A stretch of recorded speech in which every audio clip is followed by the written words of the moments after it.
If you're looking for exclusive content, please don't look any further than joining the Trap Talk Patreon family. Some of the best reptile keepers in this industry are part of the Trap Talk Patreon family. As soon as you join the Patreon family, you connect to a Discord. You can also tap into an Instagram group chat, connect with some of the most diverse keepers we have in the reptile hobby today. Shout out to my Patreon members and be ready for Trap Fest 2026. It's going to be one of the biggest events yet. Find all information again in the very first link in the description below. And again, thank you so much to all my fellow Patreon members out there. Cheers!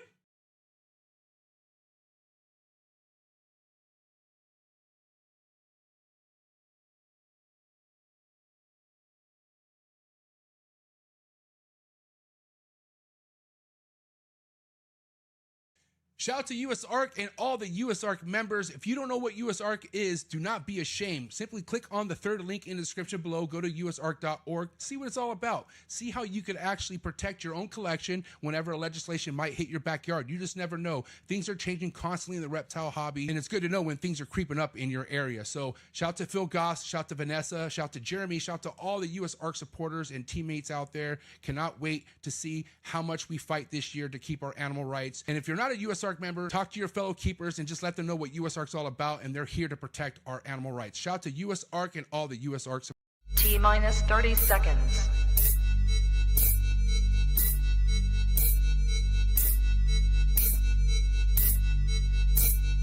T-minus 20 seconds.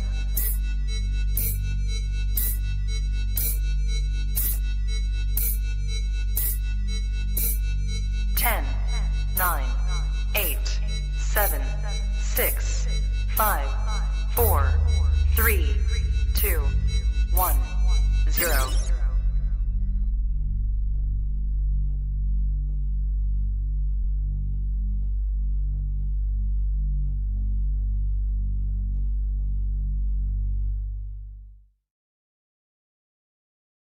Trap Talk Reptile Network, the coolest reptile network in the world. Welcome to All Monitor Talk.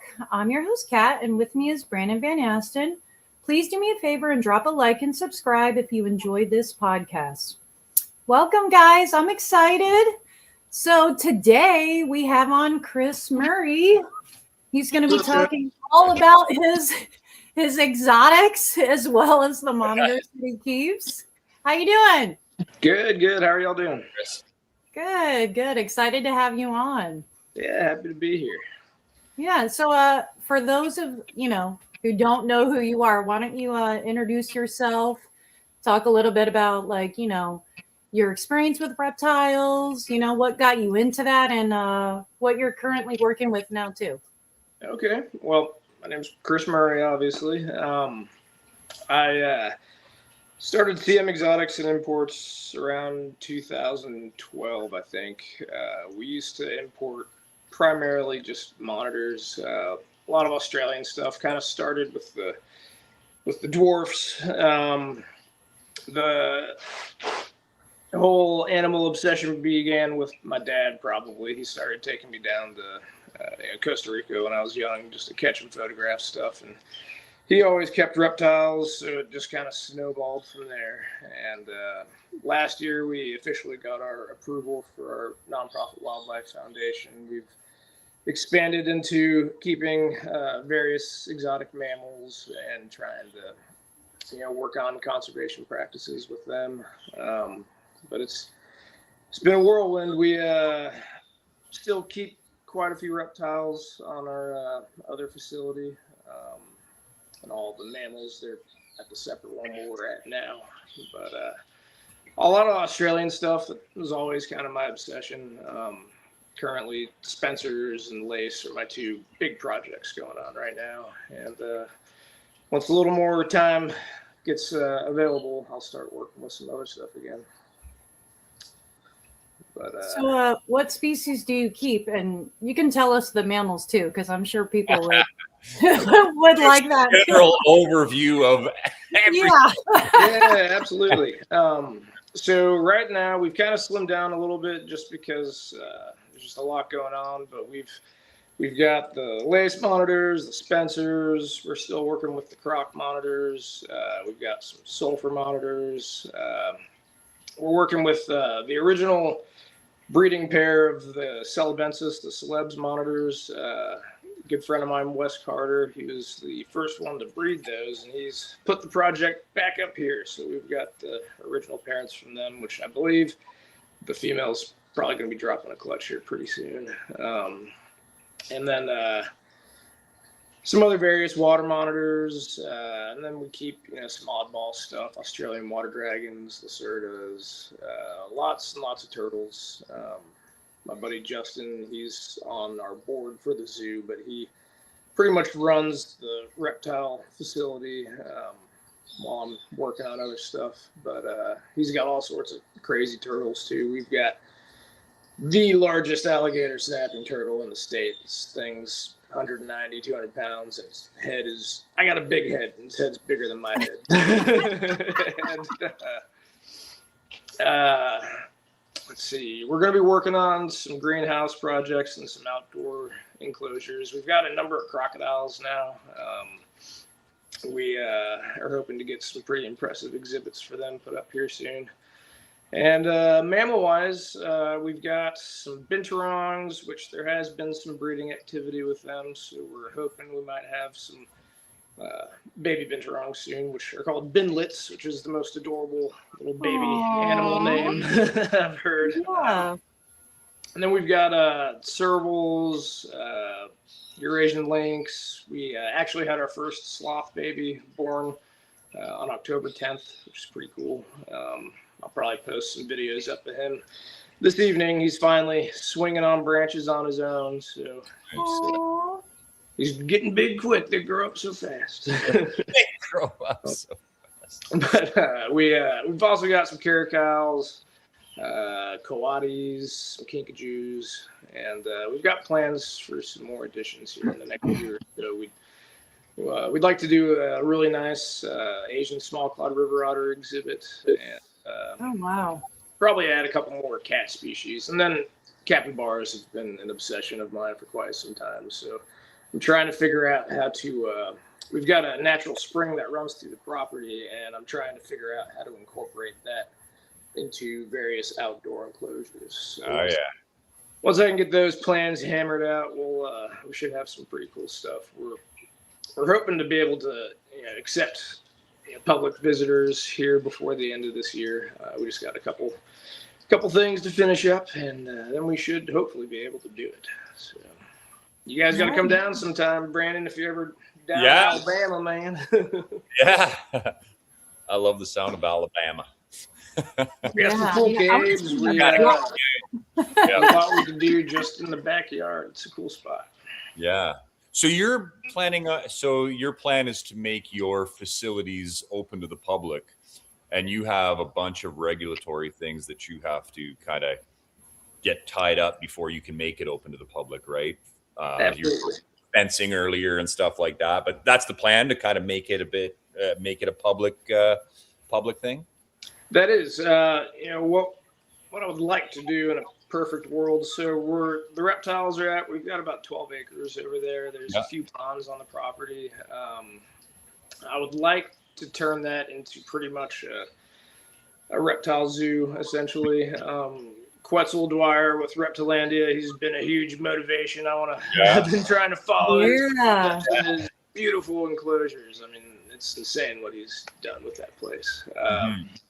But ideally, I would like to have that, have something where anyone could just come in and check it out. I'd like to do a little botanical gardens in there. We've got a number of crocodiles. I'm hoping to get our permit at some point to keep alligators. They're native to Alabama, so you have to go through some hoops to be able to keep them.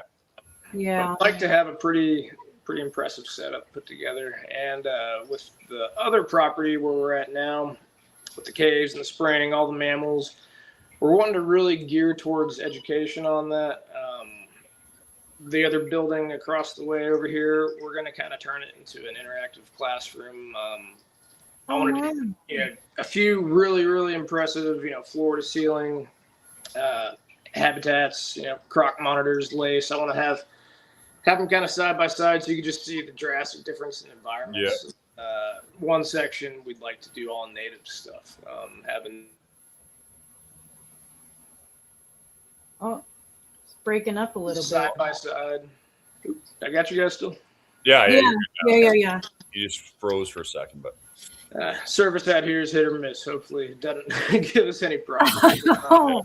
But also with just the native wildlife. I mean, Alabama is really one of the most biodiverse areas in the country. You know, you got the Smokies coming in, you got the pine forest coming from the south. Like you have 2 or 3 environments that kind of collide in one spot. Yeah.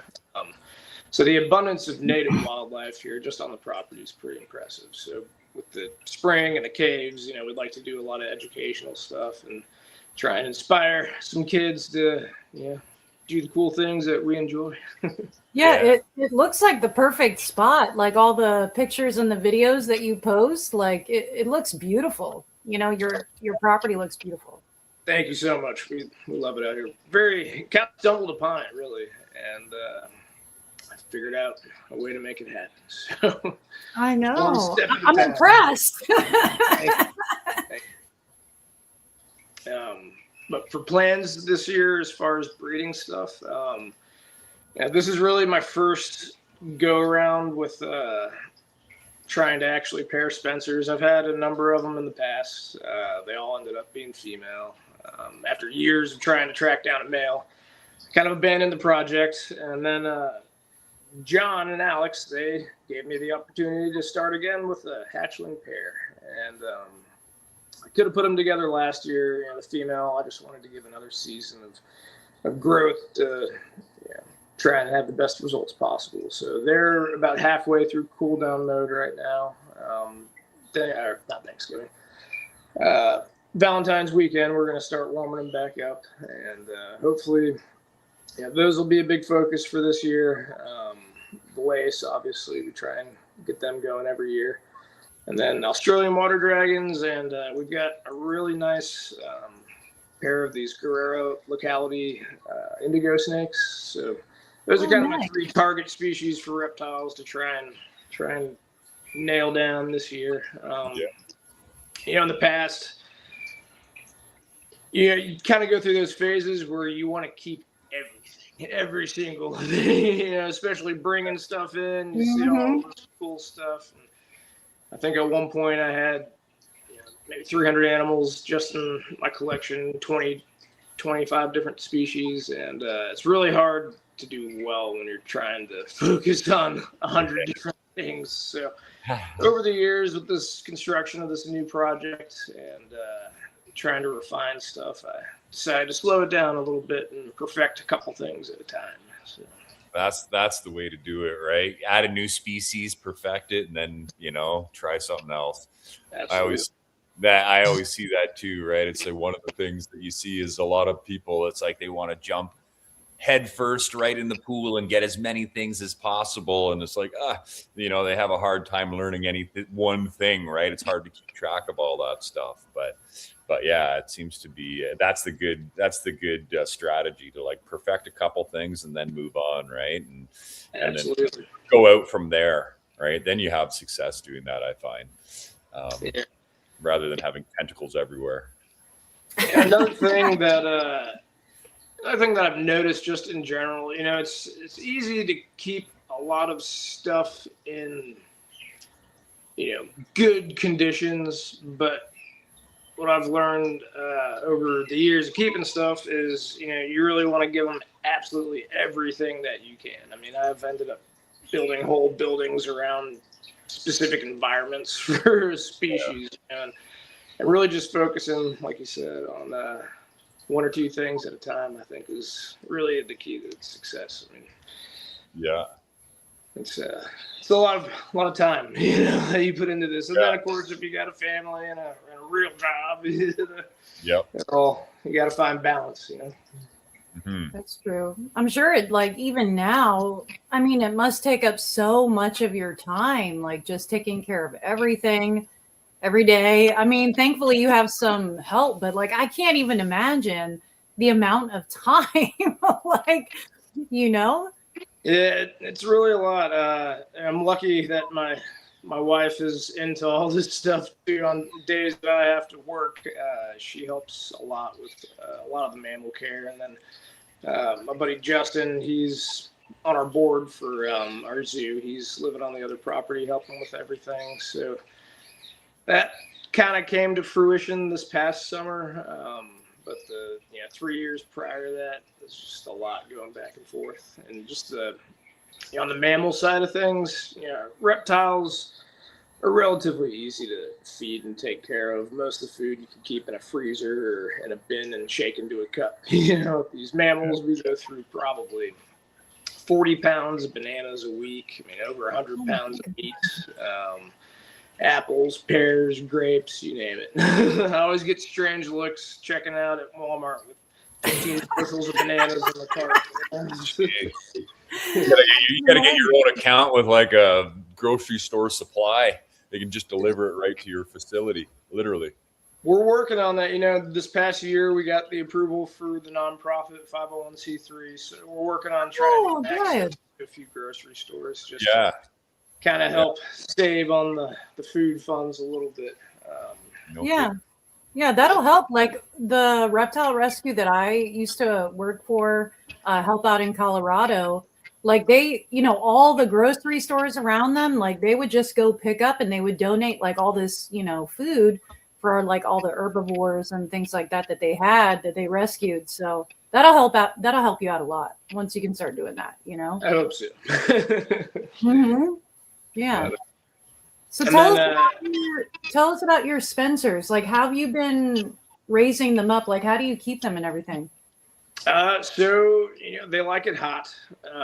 So we keep basking temperatures and ambience pretty toasty. We do a lot of whole food prey. I really like quail as a feeder. Every now and then I'll throw some rodents in there just to get a little extra fat content. But with Spencers, it's kind of a balance. They run so hot all the time. Their metabolism's pretty quick, which means they have a ferocious feeding response. But they're one of my favorite species because, at first when they're charging at the cage door, when you open it up, the second they realize there's not food, they just hang out. They're not real aggressive. I've had, 8 of them over the years, and I've not gotten a single bite from one. They're that's pretty good. cool, but they are easy to get obese in the manner that they're just willing to keep piling food down nonstop. So you got to kind of set portions aside, and when they're younger, I would do smaller meals pretty much daily. Once they got closer to adult size, slow it down to 2-3 times a week, doing a good medium-sized meal. And now we have them cooled down. We're keeping them down for about 6 weeks, and the temperature ranges from probably 59 to 63 Fahrenheit. We it's my son's old bedroom at our other property. We've turned into a brumation chamber for reptiles.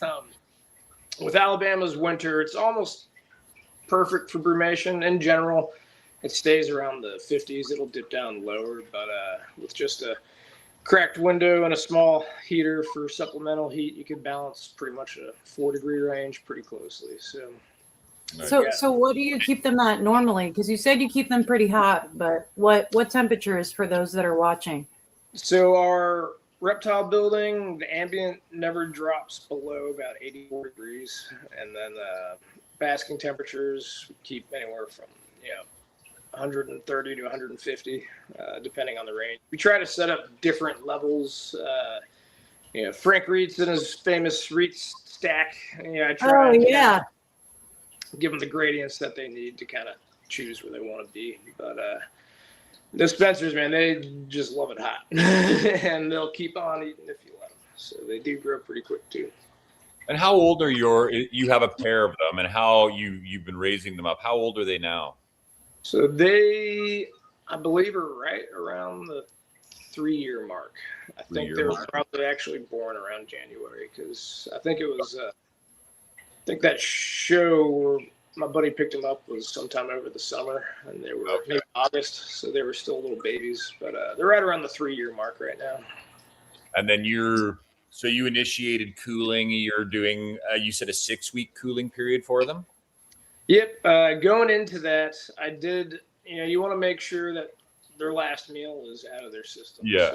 So I left them hot for about a week, and then after that, I just kind of cut the heat bulbs, but still left them in the building. So I did have some daylight bulbs in there. I tried to limit the photocycle too, just kind of cut it down to mimic the winter time a little bit. Right. And after giving them a good soak, made sure there was nothing left in them, then we dropped them into the brumation room, which was probably in the low 70s at that time. We left them there for about a week, and then we dropped it about another 8 to 10 degrees after that, because you kind of want to step them into it. You don't want to shock them and just drastically drop them. 85 to 64.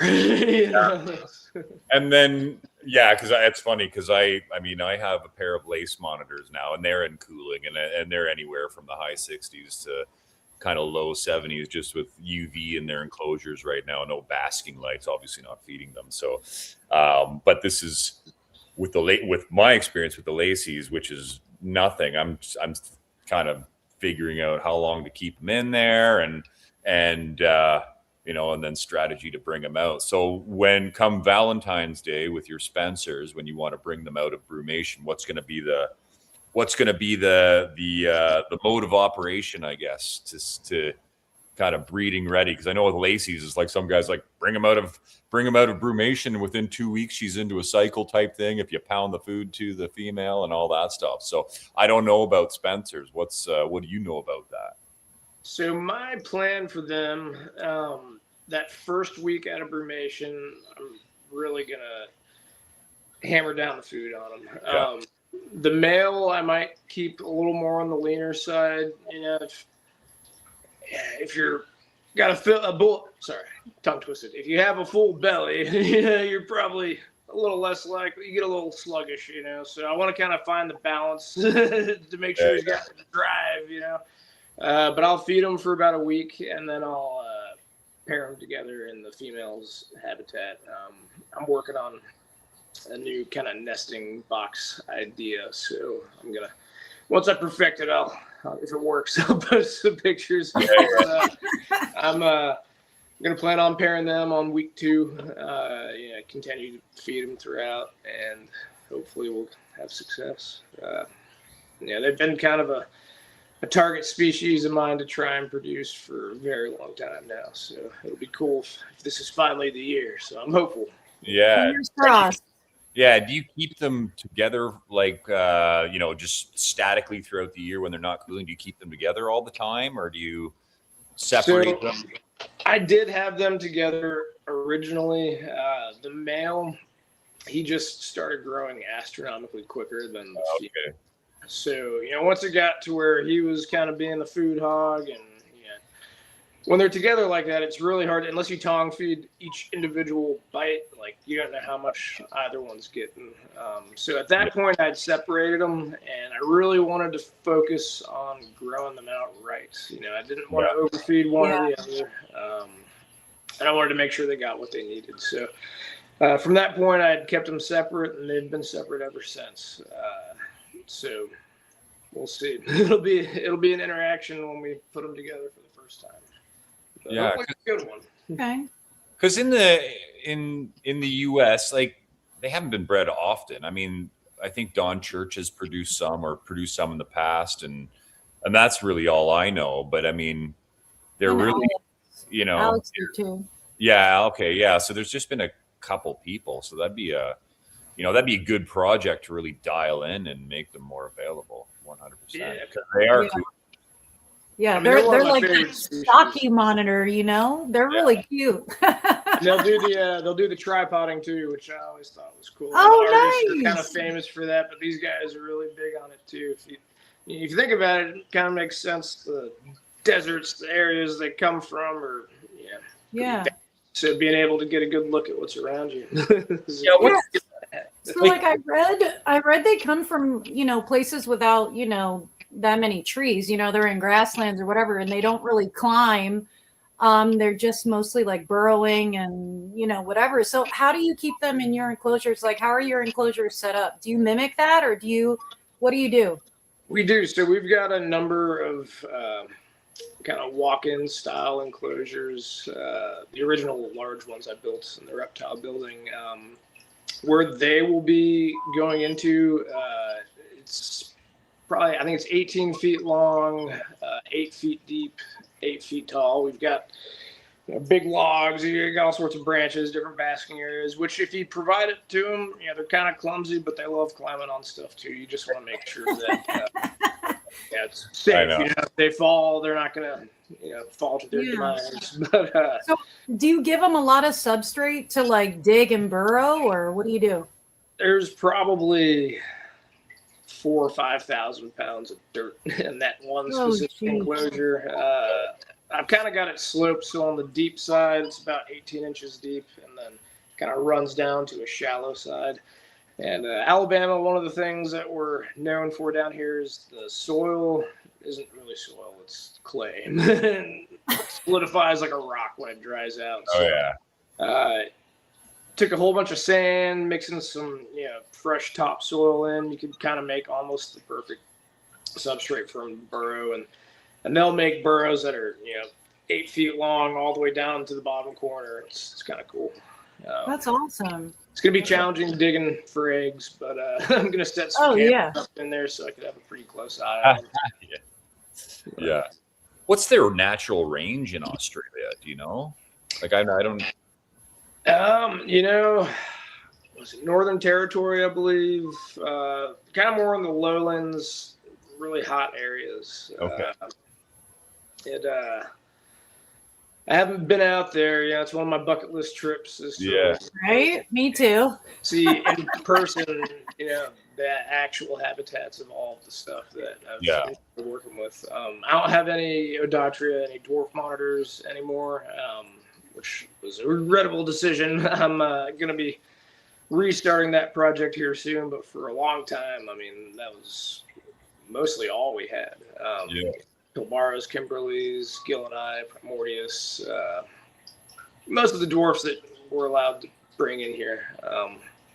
We had going for quite some time, but I just got to get over there. I want to see it in person, Yeah. Same. Yeah, all those dwarf species that you used to bring in, people now there's none of them, it seems, in the US, right? Like very few people breeding Gilleneye, Kingorum, stores, all of that stuff. There's like a handful of people with that. So I think that'd be there's definitely, I get emails all the time for that, because I used to have like stores and Gillens and Cotylineatus and all that small stuff as well. But when I had kids, I refined the projects to the things that I really, really liked. And now I regret kind of getting rid of some of that stuff, because I'm getting hit up all the time for those species now. I don't wonder if it's just the time too, right? Back in the day, nobody really knew what some of this stuff was, but now monitors are like very, very popular, I find. So everybody's doing the research. Oh, I'd love to get this little white Kingorum or this, Cotylineatus. So I definitely think there's a reason for them to be bred now in the US and North America, but there's so few people with it, And with how social media has grown over the years, I think there's just a lot more exposure to this kind of stuff. When I very first started importing the dwarf stuff from my buddy Hendrik over in Germany, these little white Kingorum, it's crazy how small they actually are, and especially when you hatch out babies. Their head's smaller than your pinky nail. And I bring them to shows, and these people will come up and be like, "What kind of a knoll is that?" I'm like, "It is nothing, it is a mouse lizard." And that was 15 years ago or something. But I think just the way the hobby has grown, and just the social media outreach, the various people doing it the right way, showing these animals, it's finally getting out to the people that have no idea that they even existed. And I think it's cool, with the dwarf stuff.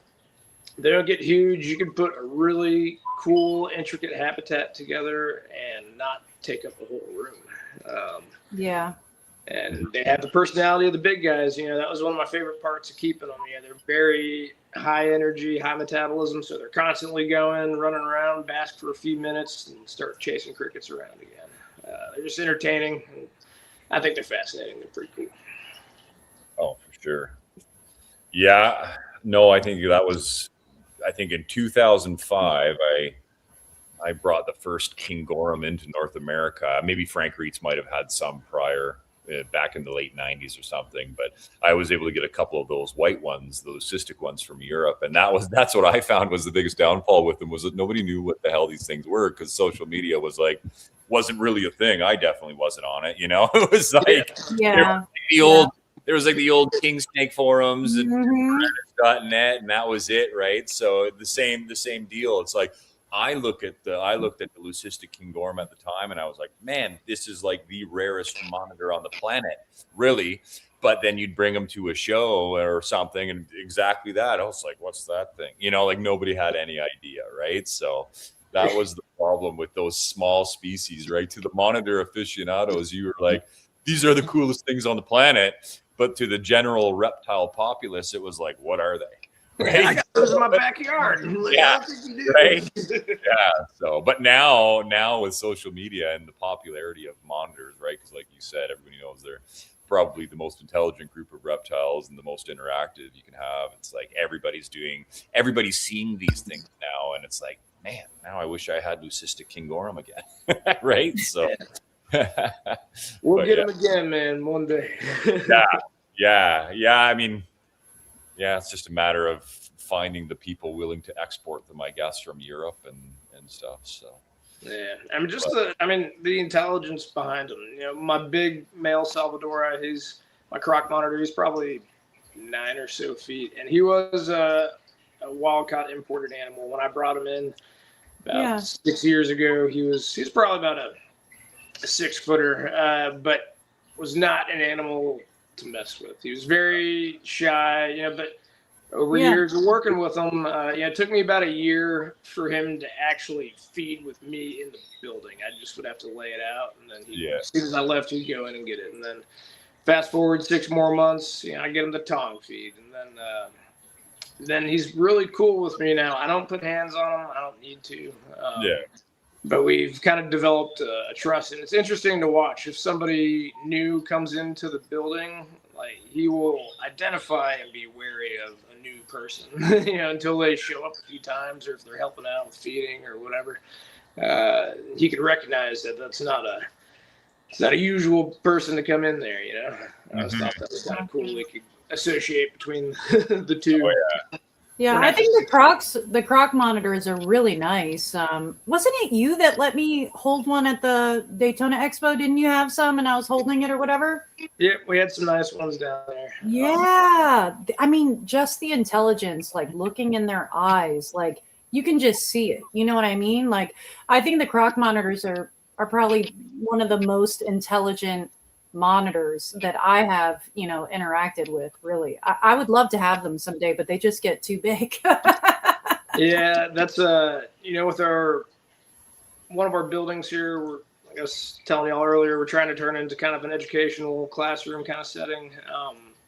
But a Salvadori enclosure is one of my first ones I want to do. But we've got, I think it's an 18-foot ceiling in there, so we're wanting to do like at least a 15-foot by 8-foot deep by 18-foot tall habitat. We want to do, all the full trees, waterfall, water features, just kind of have the entire thing built in there. And then I want to have kind of a contrasting environment. Probably do the lace monitors, do, the red rocks on the back, just have Indonesia on one side, Australia on the other, and have a few other various large habitats, and hopefully start educating some kids on the stuff that we love. Yeah. Well, that's what it's all about, like the next generation of reptile keepers, Yeah. And my kids, my wife, they're all into it. My son, he's creeping up on 14. My daughter will be 8 next month. And I can't go into any of these buildings without my little one trailing right behind me, and my son, he's happy to help with anything that needs to be done around. Oh, I wish I had that problem. My kids want nothing to do with them. Oh, Can't even hire them. I know. I know. yeah. Well, for me, it's just my daughter. Yeah, Sierra. daughters, She's yeah. like me, and she loves all the reptiles and stuff. And she comes with me to the expos and Monitor Fest sometimes. And I mean, she's into it too. But my sons, you would think my sons would be into it. No, not at all. Yeah. How rude of that. I know, right? I guess it's just the girls in my family. Yeah. So have you bred your crocs before? Your croc monitors? I've not been able to hatch them out. I've gotten eggs a number of times. I've not figured out a really good way for a nesting area. I've tried every type of vessel, mounting it high and low, played with temperatures, humidity. It's a species that I think if I do well with the ones in brumation right now and get those kind of dialed in later this year, I'm going to redo a whole bunch of the habitats in the building and just kind of see if I could kind of get it going from there. But we have gotten clutches out of them 4 times, I think. They just never have been properly nested because I'm missing something. So I just Yeah. got to Well, it takes time. I'm sure you'll figure it out. You know what I mean? It just takes time, and Yeah. you know how it is. Like all of us, we've been there having to tweak everything each time and see what works, and you know what I mean. With Yeah. your so you said your female croc, she's just not happy with nesting. When she's nesting, is she with the male in that situation? Like, is he in the enclosure as well?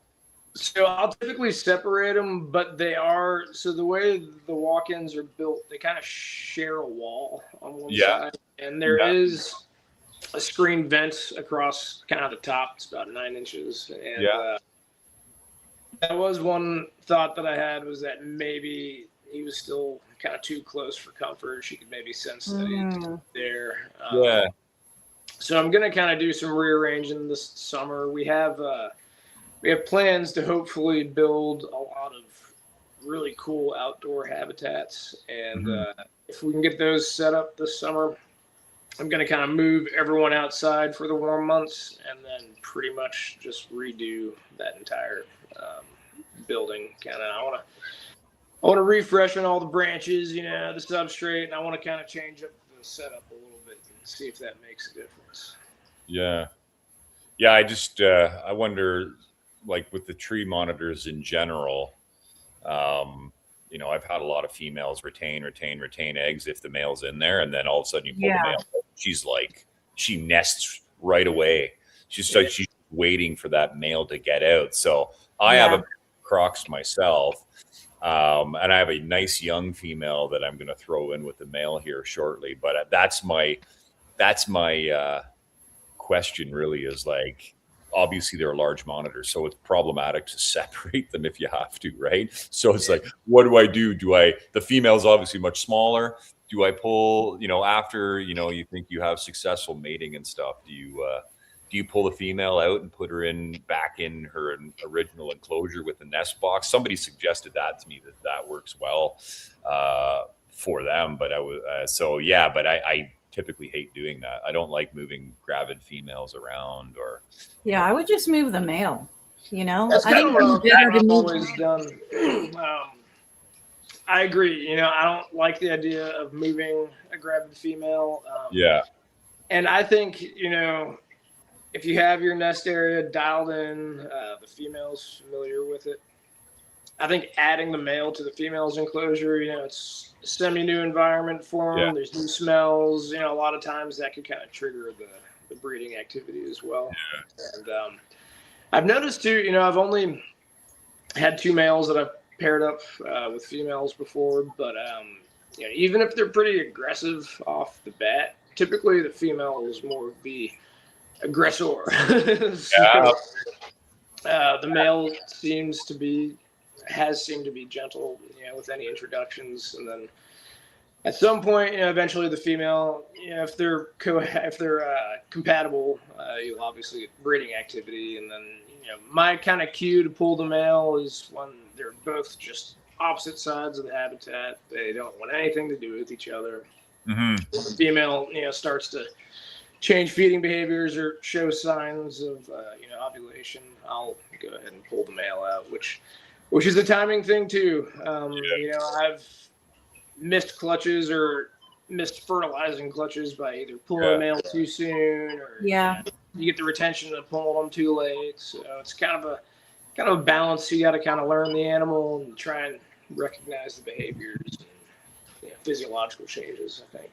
Yeah, because I find like I haven't done it much. I've introduced a female to a male croc, and like that first initial introduction with the older female that I was able to get, it was very like gentle, loving. It was like they were both happy. I was like, obviously you're afraid because these monitors are quite capable of really injuring each other, and so you're like on pins and needles, and it was like they started cuddling right away. The male was like the perfect boyfriend. It was like, and I was like, oh, this is great. But now I have that female that I initially tried breeding. She was a loner female from a buddy of mine, and she was a bit older, and she was really, she's really heavy. So I was like, I don't know. I don't know if she'll do anything anyways, just because she was a bit fat, right?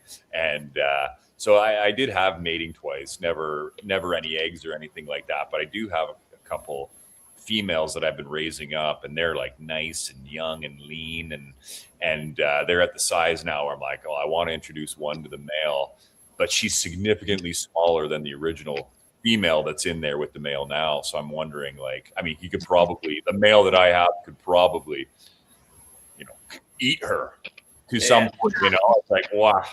But looking at the first introduction, I was like, hey, I mean, that's not the male's intent. He like, they're pretty like just curious and almost caring. It's like, oh, she wandered in my territory. This is amazing. Right? But if things did go wrong, it could go really wrong. So I'm like, oh, I'm going to pull the big female out and give her back to the owner, and then put in my females. Because I have heard that the young, smaller females are the ones that are most likely to reproduce well in captivity. I think that goes for all monitors anyways, but yeah. I'll have to dig through the photo archives, but from my first croc monitor pairing, the male was massive. I mean, he was probably close to 10 feet. The size difference between him and the female was pretty significant, and I've got pictures of him breeding somewhere. I'll have to send you to see the size difference between the two. It's almost concerning, but it's okay. Well, that's good to know, because I'm looking at them going, I know she's probably ready, and but I'm just like, the size difference. I mean, I'd say he's easily twice as big as her, like weight wise, but yeah, I'd be scared. Definitely a sphincter contracting moment when you first put him in. But yeah, no, that's interesting. Yeah, but the crocs are, the more intelligent the species, I think the harder they are to, if you want to use the word, trick them into nesting properly and doing everything that an Aki would do is it's really hard. I mean, the smarter they are, the more picky they are. You have to get things dialed in. And like you said, they know who you are versus somebody just coming to check them out, right? And they act totally different around you versus other people. So that's part of it with these things, is like the croc monitors. And I mean, they're just so smart. It's like, if something's not right, they're stubborn as hell to get, to do what you want to do. So you really... And then when you have a gravid female, it's like, you don't want to make changes too late in the cycle. It's like, oh, that could really throw her off if you don't get it right. So it's like, so like you said, the options in the enclosure, like all these different nesting options and stuff, and just hope one hits, right? Like that's the...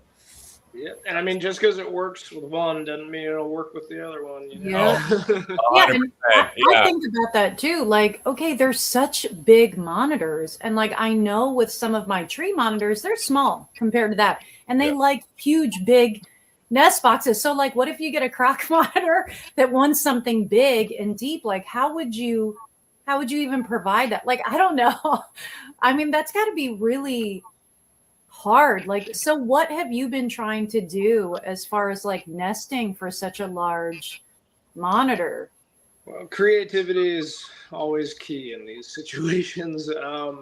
We've tried everything from, those yellow top totes that we all are aware of, Yeah. that basically run the reptile community. And then we've done, big garbage cans. I know some people have had success with like the kind of pool storage boxes kind of things. I think what I'm going to try and do for this next go around. So I think it was Steve that made those really cool nest boxes for Mike Stefani, like the exterior kind of nesting areas that has the sliding doors or whatever. Yeah. So what I would like to do in one of the large habitats is essentially get, a lot of times they'll nest in, rotting trees and stuff like that. But I want to I've got this huge hollowed out piece of driftwood. It's about 8 feet long. I'm going to kind of mount that at an angle into an exterior wall that goes into the walkway. And I'm going to have Steve, I asked him a while back to help me design kind of a specific nest box for these guys that I'm going to mount on the outside, where you could heat it, control every aspect of it without having to actually go into the enclosure and harass the animal. And, and then lots of cameras. Cameras are your friend. I can't tell you in the past how many times where I'm like, I think she laid, but if I dig now and she didn't lay, am I going to piss her off? Yeah. It's always nice knowing for sure. I know when I started working with some of the bigger stuff like the Lacey's and Crocs, that was the consideration, was the nest box. It's like, okay, I saw people's, the yellow top totes that you're talking about, everybody seems to use those for Lacey's. And then when I was getting a nest box ready for the Crocs, it was like, what do I do? Like, how big do you make it? Right. Yeah. I do a relatively large nest box, but something that I did, maybe, I don't know, maybe you could use this at all, but what I did was I just built a big plywood box, sealed it all on the inside. And then here in Canada, because it's obviously freezing cold in the winter and we get a buildup of snow on the roof, they make this roof de-icing cable, and you can string it along your roof and it melts all the ice around your eaves troughs and stuff like that. So I got a 60-foot length of that.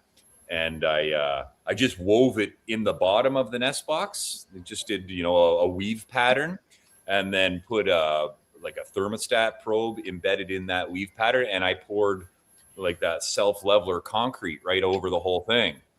And then it heats that whole concrete slab in there, and it's just like thermostatically controlled, just like anything else. And I was like, I did the concrete because I was like, well, the last thing I need is a female croc digging in the enclosure and stripping wires and heat cable. Yeah. So I did the self-leveler concrete, and I did that for my Lacey's and the Crocs. Now, I mean, I haven't had an honest, real attempt at breeding either yet, but I think I'm going to see how that goes with them, because that concrete will nicely distribute the heat too, right? And it's just the stuff you'd use to level bathroom floors or whatever.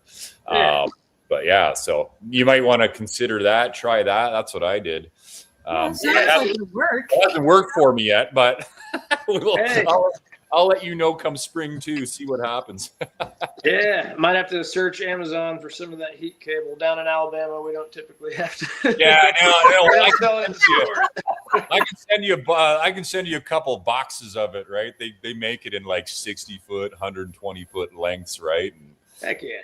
Yeah, I just do the loops I keep the cable separated by like an inch apart, the rows an inch apart in the bottom of the nest box, and just kind of, staple it down, put a staple on either side, and then pour the concrete in there, and it's solid. And it does distribute heat really, really well. But so you pour the concrete directly onto the cable?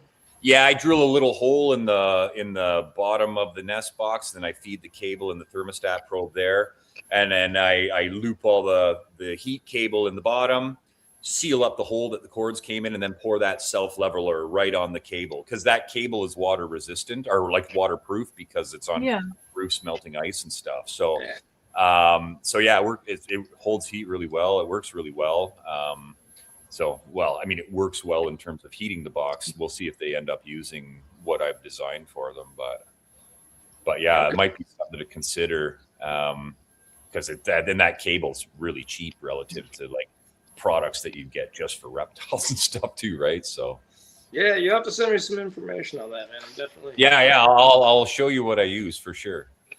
For sure. Heck yeah. Yeah. Cool. Do you still have all your dwarfs and tree monitors going, or? Yeah, all the tree monitors. I only have, I mean, in terms of Australian dwarfs now, just yellow Ackies, red Ackies, Kimberleys, and Pilbaras. But now I'm like, oh man, I should probably get some Kingborum and all that other stuff again. And then all the 6 species of tree monitors. And then I started to dabble with some of the bigger stuff. So I have, Lacey's Crocs, Colii, which aren't too big, getting some Spinulosus. And they're really underrepresented. And yeah, just playing around with some different things now. But, Okay. yeah. Yeah, man.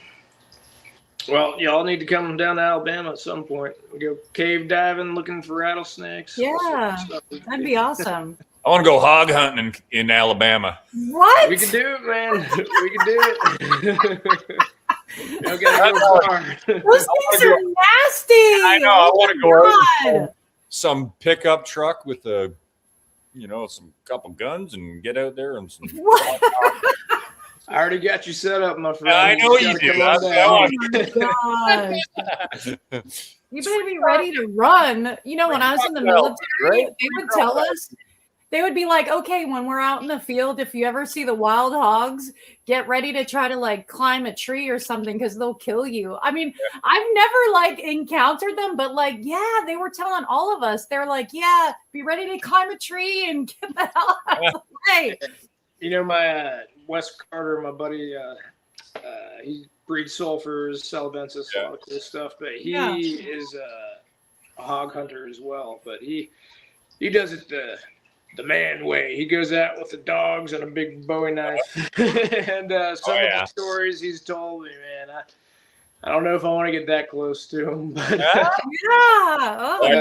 those animals, it's insane how destructive those feral hogs are. I mean, as an invasive species, they're probably outside of the house cats. They're probably the number one destructive animal.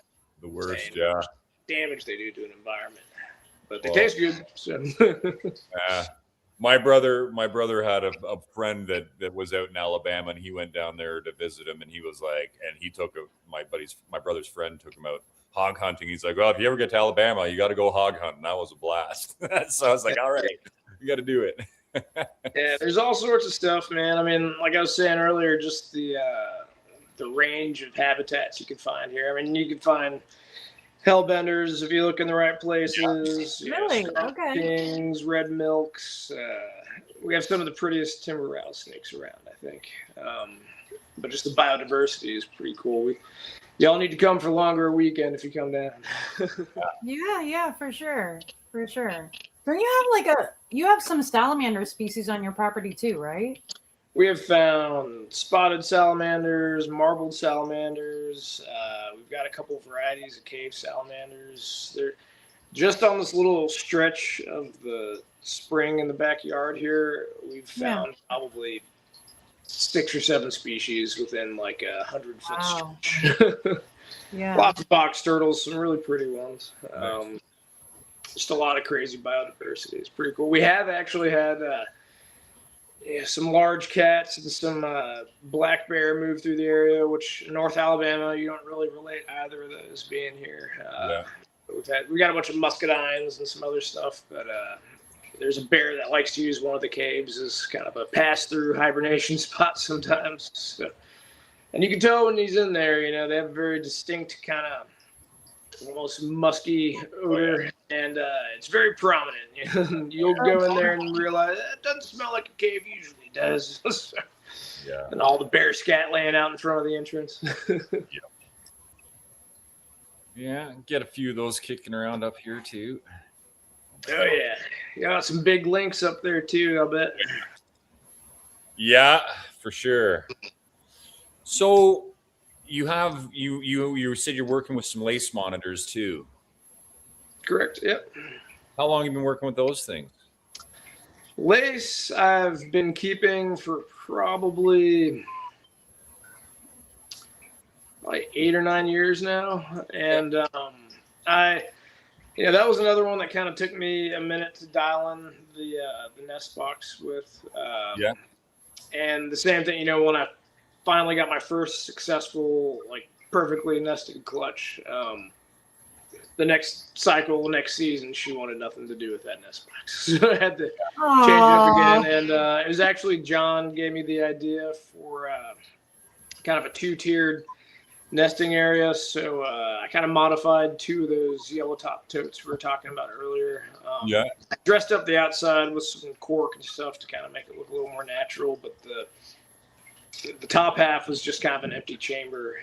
And then on the opposite side where the entrance hole was the access to the lower chamber, which was packed to the top with the nesting substrate. And I feel like that is one species that I've always kind of had a difficult time with the timing on separating the male. I wanted to provide a nest box that would give the female security, but not let the male have access to it. So you kind of cut the hole to where the male can't get in that top chamber, and it allows the female to kind of have some room to maneuver in there. And I'm sure, as you've seen over and over again, when they nest, dirt goes flying everywhere, and then you always got to repack the boxes. But it kind of contains it all, and it worked really well for the last time. So I'm going to kind of try to modify that for a couple other species and see if it works. Huh, that's interesting. Yeah, that's interesting. The upper chamber, because like you said, lacies, man, even if they're, frig, it's like I'll go through bricks and bricks and bricks of that cocoa husk because you pack it nice and tight right to the top of the nest box, and the female, she's not even cycling or anything. She just wants to get down and dig and see what's in there. And it's like, a smaller brick of cocoa is all over the enclosure. You're like, God damn, now I got to pack it all in again. That's the biggest pain. I know it, man. Try the little double chamber thing. Yeah, I might have to do that. I built my own lacy nest box out of plywood, just like a standard, monitor nest box. But if I build an upper chamber that's 8 inches deep or something, and for her to kind of dig in. Have you noticed so you just like standard hole in the top nest box for the lacies, right? That's what you had. Yeah, pretty much. The first successful clutch that I had was really just a very large open top bin packed to the top. And then I had kind of a half semicircle big log. And I just kind of set that wedged into the dirt, and she kind of nested directly into it, used that as kind of her access point. Okay. For that first time, it worked really well.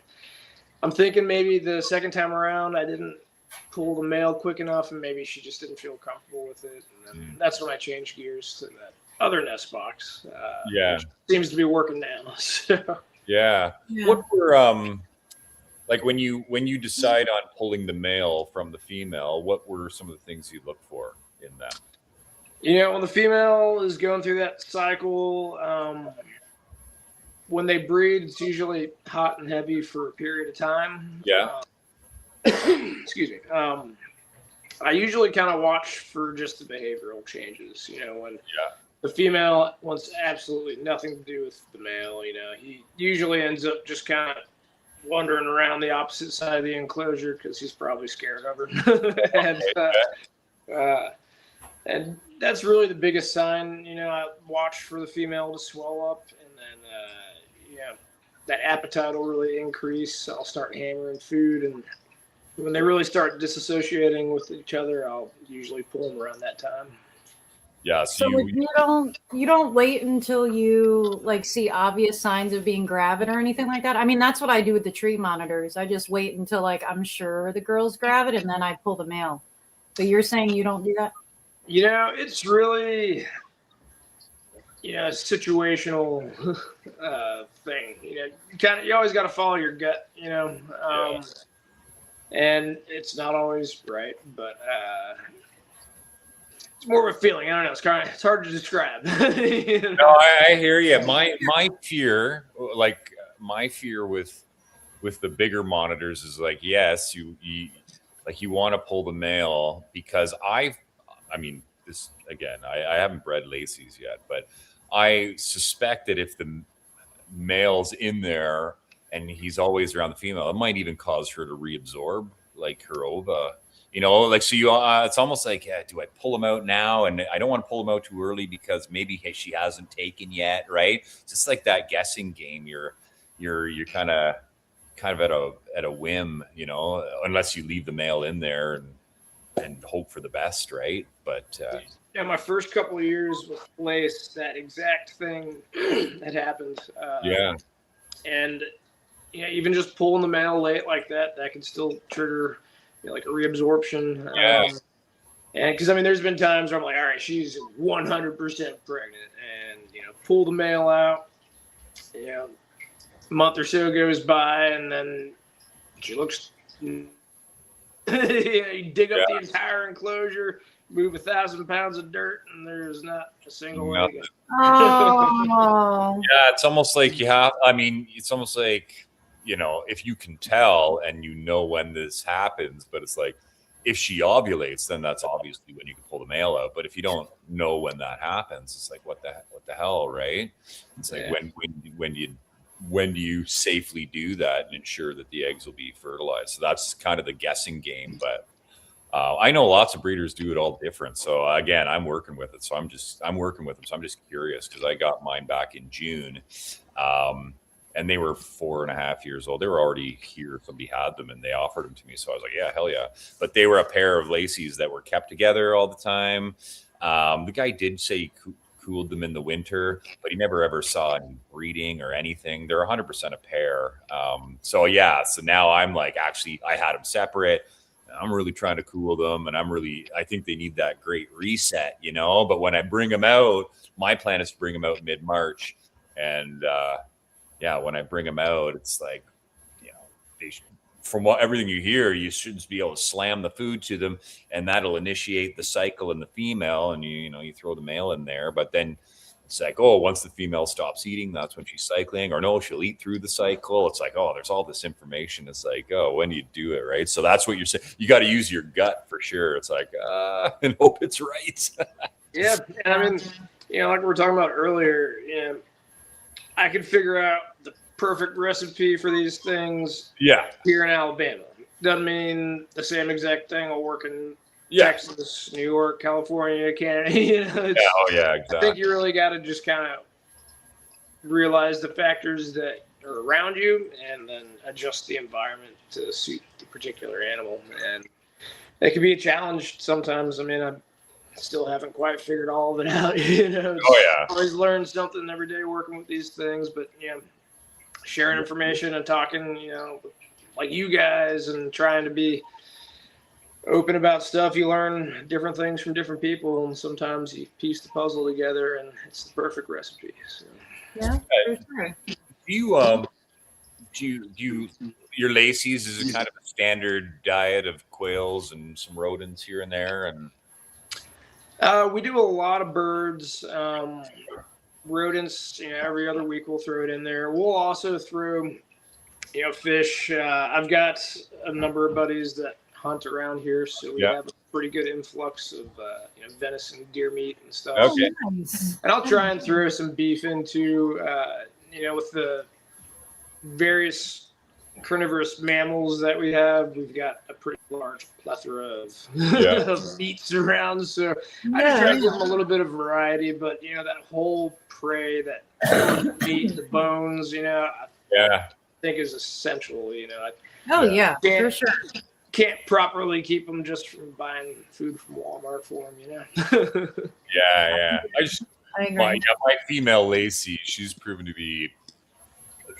At moments she's particularly picky about feeding. It's like, man, I want to ram the food into you to initiate a cycle, but you're so picky sometimes. And other times it's like, bam, you know, it's like nothing. So, you know, I'm always picking people's brains about what theirs like. what their Lacey's and things like to eat, because there's all sorts. One thing that I've found that mine really like, we have access to a lot of chicken eggs that are fertilized but don't hatch. So kind of that fully developed chicken embryo with the shell. Sometimes I'll kind of just flash soft boil them a little bit just to give it a little bit of solidarity in there. But that, and then, boiled fresh quail eggs, you got the calcium from the shell that's on the outside, and then you still get the benefit from the organ meat and everything that's on the inside. Yeah. And they love it, man. they chow down. So do you supplement at all? Do you use any supplements then, or are you just feeding whole prey? I will do both. If I feed like just cuts of venison or beef, something that doesn't have bone or any natural calcium in it, and I'll dust that with calcium. But if a female just lays a clutch or something, or if she's getting ready to, sometimes if I'm feeding chicks, I'll kind of just sprinkle some calcium over them and just kind of give them a little booster. Just the egg development and laying process takes so much out of the female. Yeah. So all that, I try and make sure there's a abundance of it when the time's right for it. Yeah. I heard that another breeder of Lacey's told me that after the female lays, that they will actually put like just drugstore calcium tablets for people in rodents, right? They'll just put one in, or over the course of a couple feedings, just to give them that calcium boost, and they seem to think it helps them out quite a bit. Yeah, never thought about that. I'm gonna have to try that. Mm-hmm. Some of them will take liquid calcium. I've tried that once with my tree monitors, like many years ago when I first started breeding them.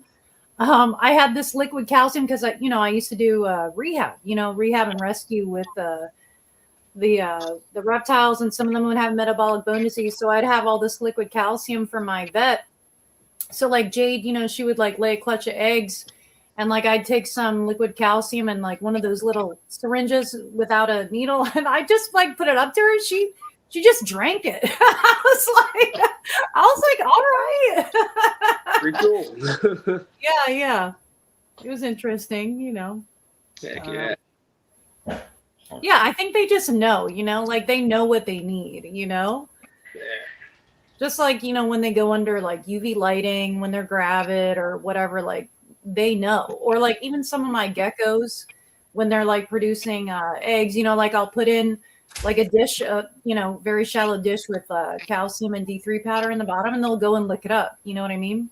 Oh yeah.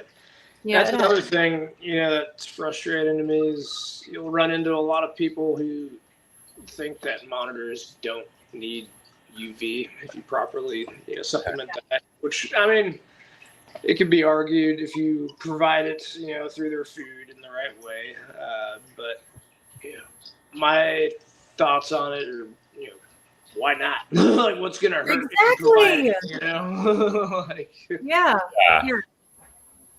Well, they definitely again, I used to breed Ackies without UV, and I bred some tree monitors just with UV bulbs in the enclosure. But some of back in the day, they're might be 3 years old. UV output might be nothing on them now, but they do react much differently than under UV lighting than just standard white light, right? So it's like it is the why not? Can they get all their D3 and calcium from whole prey?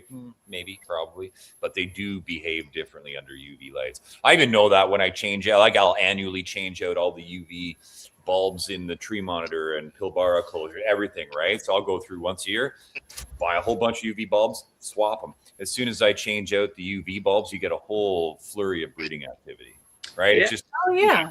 yeah. So they definitely respond to it. Now, another thing that I noticed with that, because I think the first couple of years I really got big into breeding Odatria. I just provided, heat, and then I started redoing all the habitats, and I was successfully breeding and hatching stuff out. But after adding that, fresh UV, I noticed the hatch rates were higher. I didn't have as many dead in the egg babies or anything. Oh yeah. I thought that was an interesting observation. Yeah. Oh yeah, I mean the females definitely will. I mean, I've seen mine in the monitors that I keep. They'll go right under it when they're gravid. You know what I mean?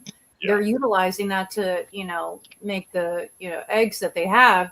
But also, like, and I think I've said this before on like other podcasts, but they can get the full spectrum of their vision under UV lighting because they can see it. Like humans, we have 3 sets of cones in our eyes, so we can only see a limited amount of colors, but reptiles as well as birds, they have 4 sets of cones. So like they can actually see the full spectrum of their color range under UV lighting versus like if you don't have UV lighting, then they're essentially colorblind. They're not able to see like the full spectrum, of colors that are out there. So, I mean, if nothing else, yeah, you can provide like calcium and D3 through diet, but for like mental health purposes too, like I think that UV lighting is good for them. You know what I mean? I mean, you have to wonder like, well, what are they seeing in nature, right? Versus if we don't use it, like what are they not seeing if we don't use the UV light? You know what I mean? Absolutely. Think about human beings, right? I mean, it's like up here we get what we call the winter blues because you're not outside. yeah. It's freezing cold. And when you do go outside, right, you go to work and it's dark. You come home from work and it's dark. On the weekends, you want to stay inside because it's freezing cold. And when you do go outside, none of your skin's exposed to natural UV radiation from the sun. And it causes like, it's the winter blues. It's mild depression. Oh, yeah. Right? Yeah. I get it. Yeah. The lizard, the reptiles are no different, right? And this is why everybody, come springtime up here, it could be like, just above freezing, and people in Canada are running around in shorts and t-shirts because it's the first time. Oh my God. The weather's beautiful. But it picks your mood up, right? And that's what I equate to like UV lighting for the reptiles, right? They respond the same way. Their mood improves, their behavior improves, everything. So, is it essential for breeding for a while? Maybe not, but overall, it definitely helps. And plus, I mean, having good UV lighting in your enclosure makes everything more pretty, anyways. Yeah, Right? Makes it a little- I agree. Yeah. All right, so we are running a little over an hour, so I guess we should probably sign off our episode. So is there anything that you want to say? Like, where can people find you on social media or, Yeah, so I still have my CM Exotics and Imports. I'm pretty active on Instagram with that. And Murray's Menagerie Inc. is our wildlife foundation. We do have Facebook, a website.